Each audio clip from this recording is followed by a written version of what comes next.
Terkait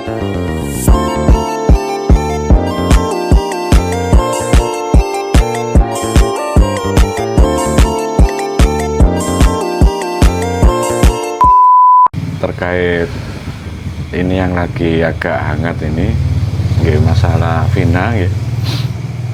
Kula badhe nyuwun sisi pandang dari Ki Arjuna selaku salah seorang praktisi spiritual.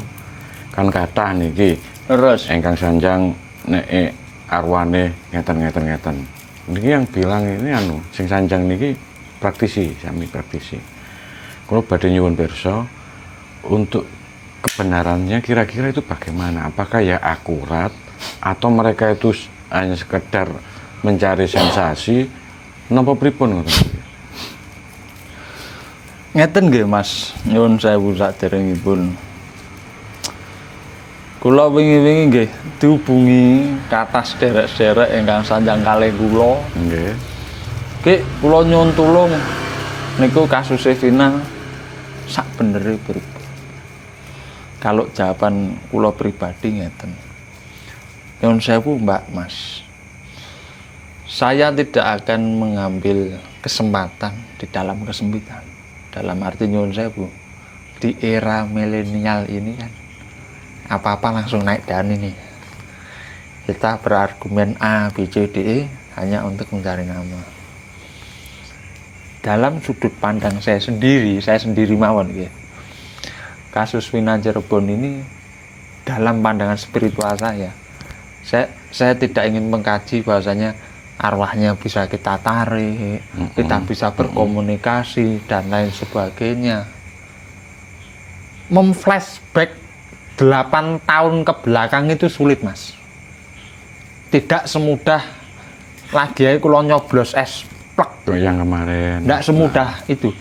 Jadi apa yang disampaikan oleh beberapa itu kan berdasarkan dari informasi si A, si B, si C, si D.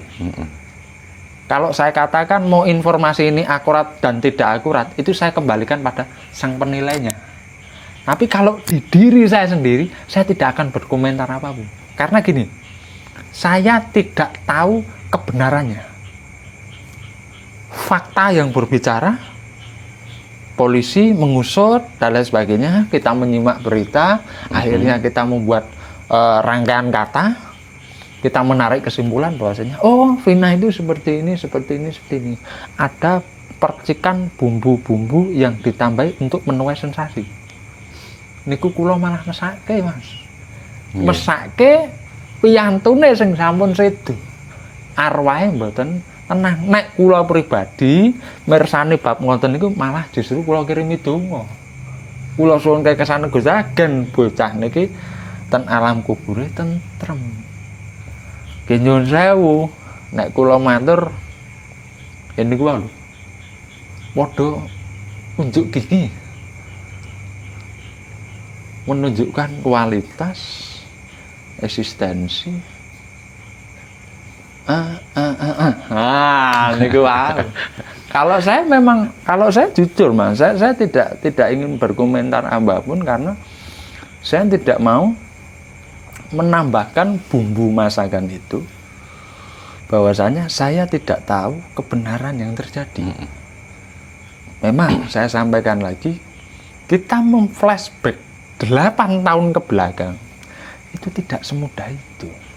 Apalagi kita mengungkap kasus pembunuhan yang polisi sendiri mengusut sampai saat ini.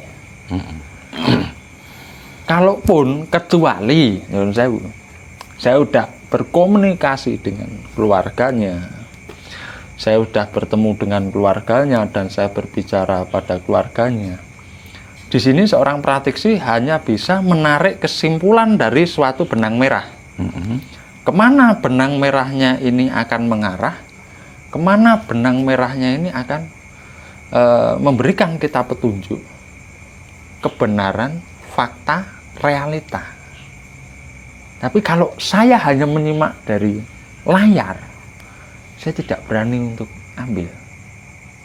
Karena saya tidak mau dikatakan kamu pansos, kamu tidak mau. Saya tidak mau menambah bumbu atau menggunakan kesempatan di situ.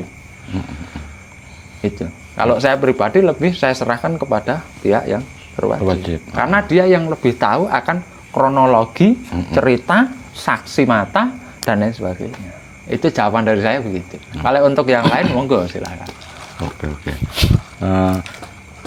Apakah ya kira-kira itu misalnya arwah seseorang yang terbunuh itu bisa menuntut balas atau nanti bisa menuntut keadilan gitu, mencari pelakunya gitu. Dari sudut pandangnya Ki Arjuna gimana? Amargi ngeten Mas, kalau dalam sudut pandang spiritual kula, arwah Vina itu memang masih merasa dia sebetulnya masih hidup. Jadi kan gini Mas, kalau kita berbicara kematian seseorang yang dibunuh, arwahnya itu masih merasa aku iki lho jek urip. Iya. Kok aku pengen cerawung karo kowe kok kowe ora ngerti aku toh. Dia itu masih, jadi arwah itu masih merasa hidup.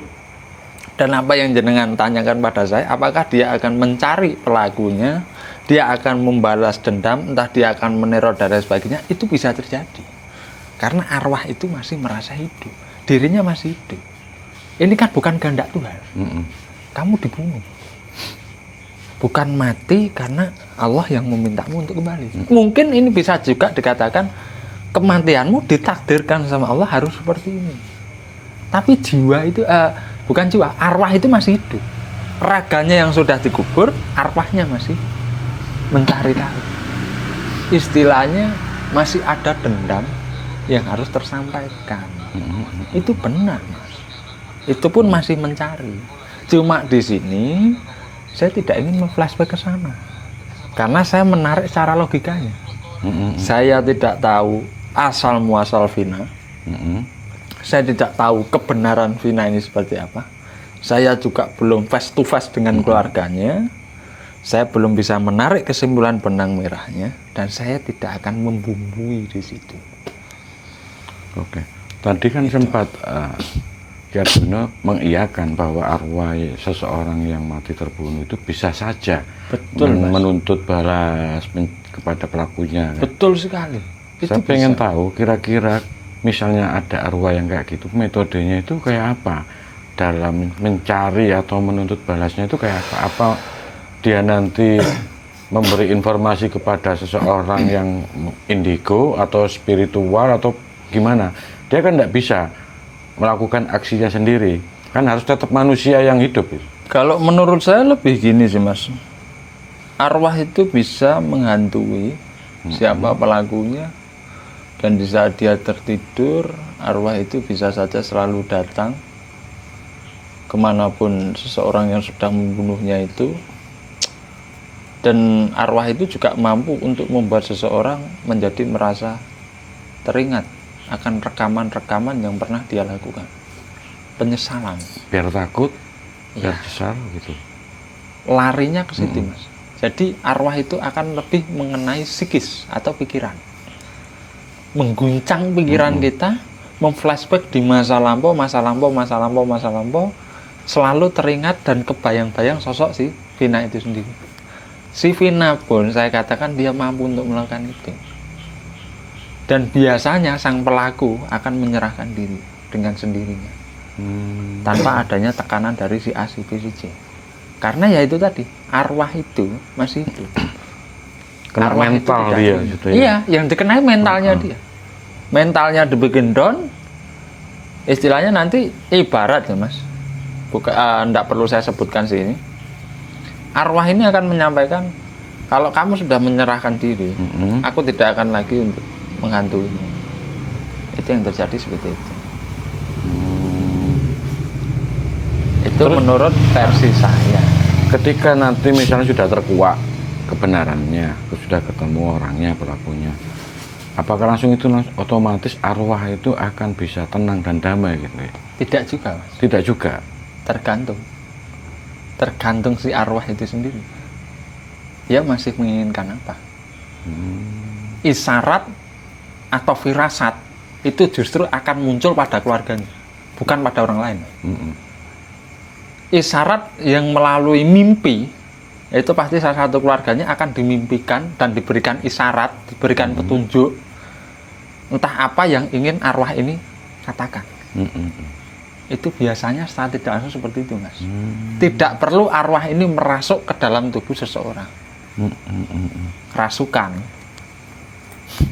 Kira-kira apakah ada tanda-tanda misalnya seseorang yang sudah meninggal itu sudah diterima di sana, sudah tenang di alamnya sana? Diterima di mana, Mas? Nggak Kan saya tahu. pernah bilang. Nggak tahu. Saya ngomong di sana. Saya nggak menunjukkan suatu tempat ini. Di sana benar. itu kan Benar. iya. Penjabarannya panjang. Kalau orang Jawa mungkin alam kasukman gitu. Ya. Betul. Jadi apakah ada tanda-tanda seseorang itu yang sudah bisa sampai ke sana, sudah tenang, sudah damai? Apakah bisa nih? Yang kita maksud arwah sih ini? Bukan, arwah semua. Semua arwah? Orang yang meninggal itu. Secara umum lah ini. Secara umum, menurut saya, Mas, arwah-arwah itu akan menunggu yang namanya reinkarnasi. Dia akan dihidupkan kembali dalam bentuk, dalam raga, dalam jiwa yang berbeda. Adanya kehidupan, adanya kematian, adanya kebangkitan. Mati, dihidupkan, muncul, dimasukkan untuk reinkarnasi kembali. Dalam reinkarnasi seseorang, bisa dia berubah jadi ikan, bisa jadi hewan berkaki 4, apapun itu. Bisa juga mereka bereinkarnasi menjadi pohon. Itu reinkarnasi arwah, Mas. Jadi yang disampaikan tadi, arwah mencapai ketenangan. Arwah itu hanya menunggu waktunya untuk dia bereinkarnasi kembali. Kalau bila mana Tuhan berikan kesempatan, dia akan bereinkarnasi menjadi manusia itu lagi. Kalau Tuhan memberikan kesempatan yang lain, dia akan bereinkarnasi menjadi hewan. Itu yang saya pelajari. Kalau misalnya rapotnya bagus lah, katakanlah setelah kematian meninggal, rapotnya bagus, apakah tetap juga akan mengalami reinkarnasi berulang? Pasti. Reinkarnasi itu tidak akan terputus. Selama karma di masa lampau masih mengikuti, ini tidak akan terputus. Walaupun rapotnya saat dia hidup saat ini dia baik, dia pasti akan bereinkarnasi lagi. Dari kebaikannya itu dia akan bereinkarnasi, entah menjadi seorang Buddha, entah menjadi seorang pertapa, entah menjadi apa. Itu bisa jadi, Mas. Itu yang terjadi. Terus ujungnya nanti ketika dunia ini sudah diselesaikan, kita akan dikumpulkan di Madang Masar, barulah kita akan kembali ke atas, kembali dalam keadaan suci. Suci bukan berarti raga kita, bukan berarti batin kita, tapi roh itu yang suci. Raga ini kotor, roh kita nggak pernah kotor, Mas.